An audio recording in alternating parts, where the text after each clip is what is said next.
In this video, we will learn how to download the Ubuntu ISO file. First, open any web browser and go to Google. In the search bar, type Ubuntu and press Enter. You will see the official website at ubuntu.com. Click on that link. Once the site opens, click on the download menu at the top.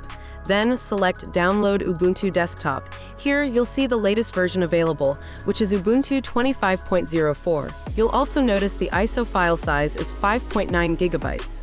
Before downloading, you can check your system's architecture. To do that, go to the Start menu on Windows, type About, and click Open.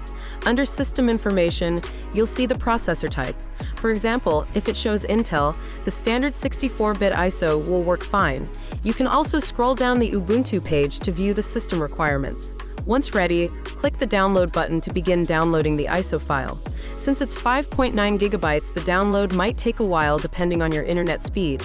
After the download is complete, you can find the file in your Downloads folder with the ISO extension.